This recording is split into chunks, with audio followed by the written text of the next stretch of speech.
This story is based on verified information from credible and publicly available media sources. As the case remains ongoing, all individuals mentioned are presumed innocent until proven guilty in a court of law.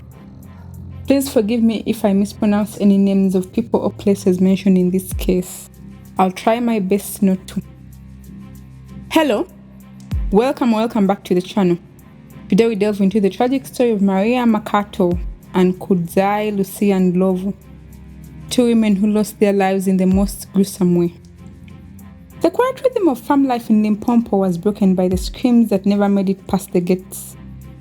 Two women entered a farm seeking food, and what happened next would horrify an entire nation.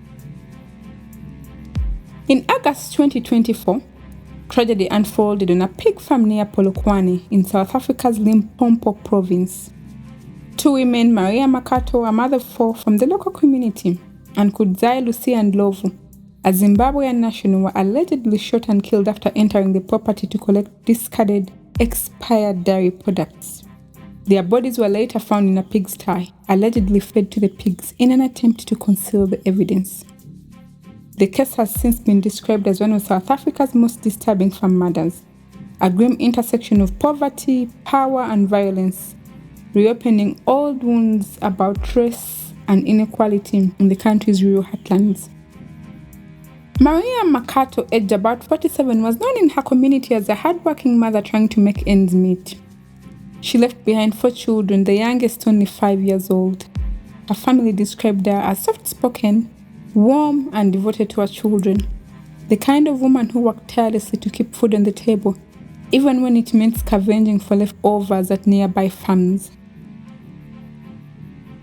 Kudzai Ndlovu, on the other hand, aged 34, had crossed into South Africa from Zimbabwe in search of better opportunities.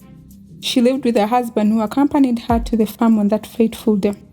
When the shots rang out, he was wounded but survived, crawling through the dirt to raise the alarm.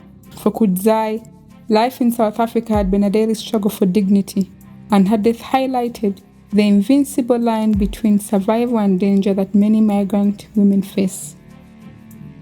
At the center of this tragedy stands Zachariah Johans Olivier, the 60-year-old owner of Overwatch Farm, where the women were killed. Prosecutors alleged that Zachariah shot the women and then instructed his employees, Andrea Rudolph DeWitt and William Musora, to dispose of the bodies by feeding them to pigs. According to court testimony, DeWitt later claimed he acted under duress, that Zachariah ordered him to drag the bodies into the pigsty and cover up what had happened. His chilling words in court echoed across the country. "He told me to feed them to the pigs." Musora, another employee and a Zimbabwean national, is accused of assisting in moving the bodies and faces additional charges under the Immigration Act.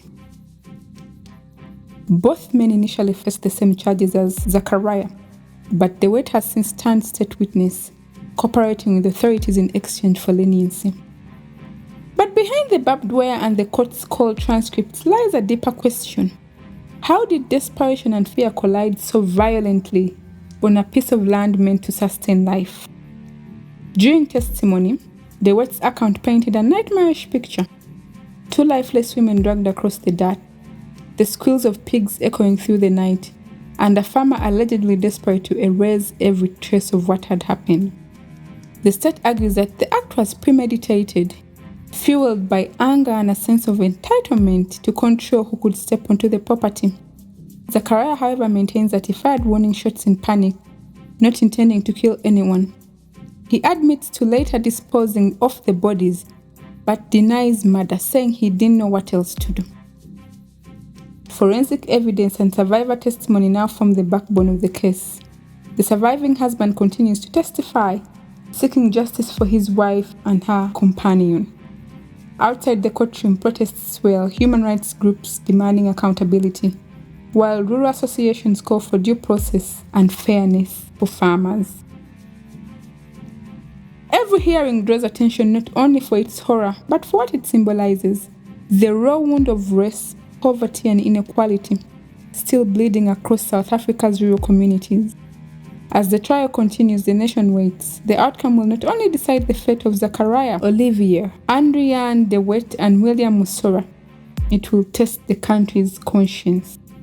For the families of Maria Makgato and Kudzai Ndlovu, justice can never restore what was taken, but it may offer the peace of knowing that their story, one born from poverty and ended in horror, will not be forgotten.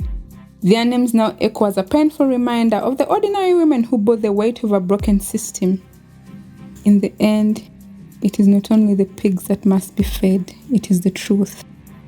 Thank you for watching. Like, comment and share. Subscribe for more videos like these. I'll surely share updates as the case unfolds. See you on the next one. Stay kind, stay safe, and stay aware.